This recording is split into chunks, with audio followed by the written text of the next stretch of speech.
Hey guys, what's going on? Flawless Crested Geckos here. Will, Audra. Hi. Coming to you guys with yet again another video, and this week we're going to go into just a little bit of detail. We were asked a question as far as, my gecko is into eating. How do I transition from this food to that food? Pretty much because something was not available. Someone bought something from someone else, and again, you guys know we're always trying to help out everyone in the community. So when we have these types of questions, we want to make sure that we bring it to the masses just in case someone else is having the same issues. And we're going to kind of touch on some of the stuff we've already touched on where it comes to feeding size. What do we offer at what size, and kind of go from there. So pretty much Audra's pretty much the specialist on this, and she's kind of designed our whole project on how we go about doing this. But we start from hatchlings, then we go to juveniles, and then we go to breeder size, which are our adults. Well, I say that. We go from hatchlings to juveniles to subadults, and then we have our breeder size. But typically our subadults and breeder size get the same size kind of feeding dish. Yes. Speaking of feeding dishes, why don't you show off our little 3 sizes? We only utilize really 3 sizes. And we've gone through every different, feeding dish in the book, really. But so let's just kind of start off with this. We started off with a contact lens case cap. Yes. We're trying to get it out. We used the bottom part of the contact lens case, the actual case part, for our hatchlings and our small juvies for their little water dish. And then we use these tops as their food dish. You legitimately just put some in this little cap, probably 3/4 of the way up, and that's it.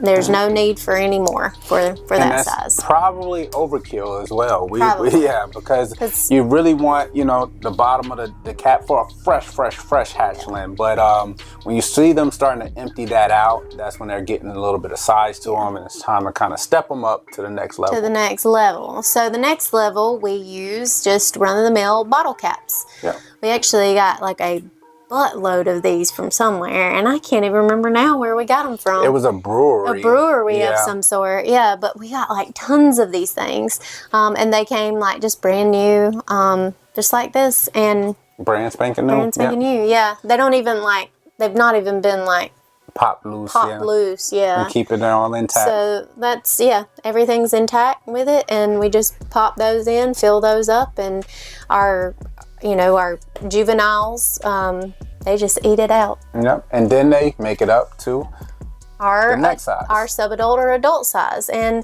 I don't know if you guys have ever heard of Milo's tea, but that is a delicacy. Yes. So definitely. Years ago, I was like a sweet tea connoisseur. And really drank way more than what I should have been drinking. But went on a diet, lost like 150 pounds, and then the rest is history. No, but Milo's actually has an unsweet sweet tea, and those caps look like regular old milk gallon caps.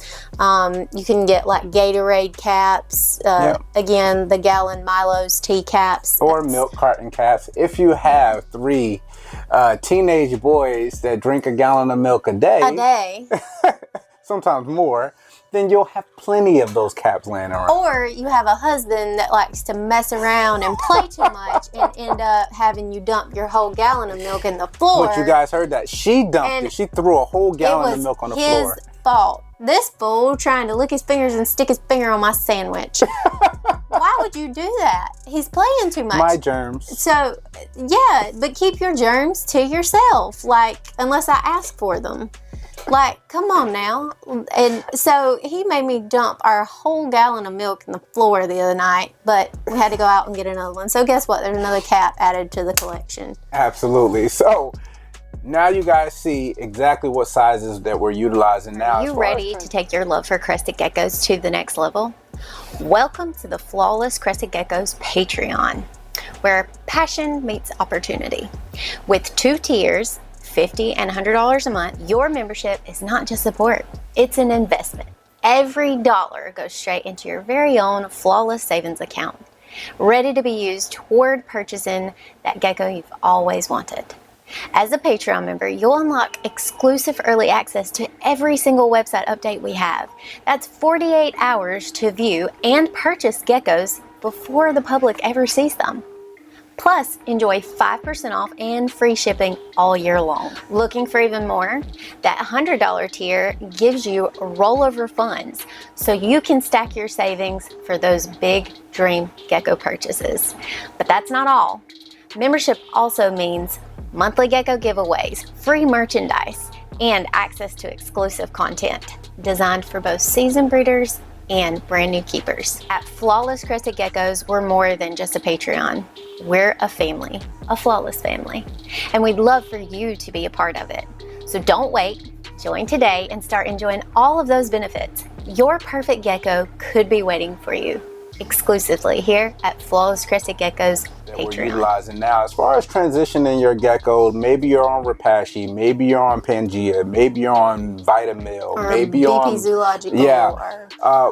We'll throw it out there. Disclaimer: we use them all, but at the same time, we've never had a gecko stuck on one specific food brand or flavor within or the flavor. brands. We've said this a gazillion times that we literally mix brands, mix flavors.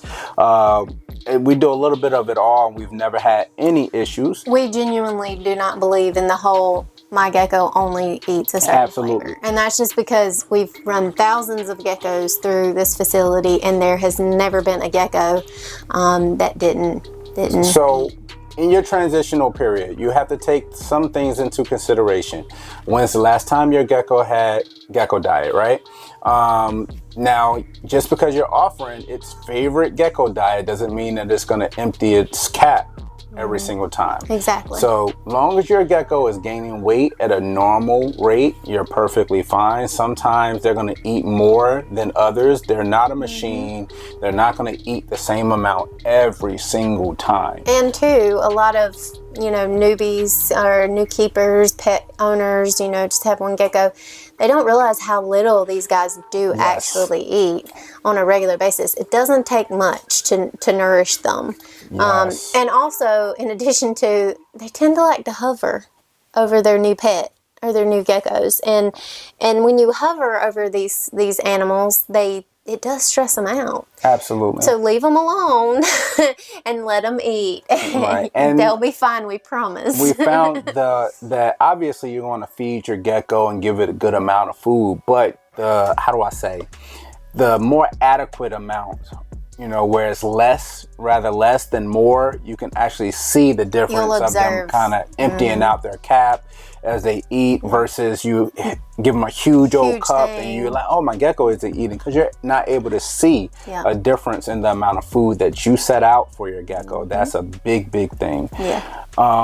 On top of that, you also want a big thing where transitioning, especially for new keepers, it's going to be your consistency. The consistency of your food when you're mixing. Everyone tells you it has to be the consistency of ketchup.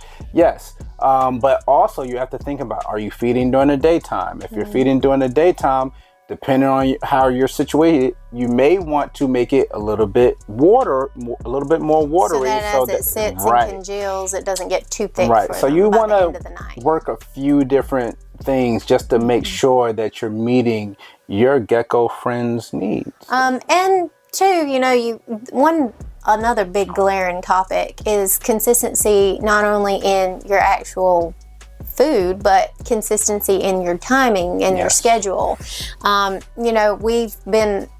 We've taken a lot from multiple breeder friends of ours, and one of the biggest things was we were offering our geckos food every other night to begin with. This was a long time ago. This was in our fledgling season, beginnings. And we've come to realize that 2 times a week, possibly 3, is just ideal for these guys. We feed Mondays and Thursdays, and then for around a third feeding, we'll do either calcium dusted crickets, mealworms, dubia roaches, stuff like that. And it's a consistent Monday, Thursday, and then like I say, we'll drop in on maybe a Saturday and throw in a long Monday, a long Thursday, but still very, very adequate for their needs. And literally 9 years going strong, no issues whatsoever. If you guys are having trouble or want to kind of personalize, response, message us. We respond to everything. We love helping the community, and that's pretty much the gist of it. Hopefully that can help anybody else that's having an type of issue. But it's Flawless Crested Geckos. Will, Audra, we will see you. Well, nope, you guys will see us on Thursday, and we out. Bye.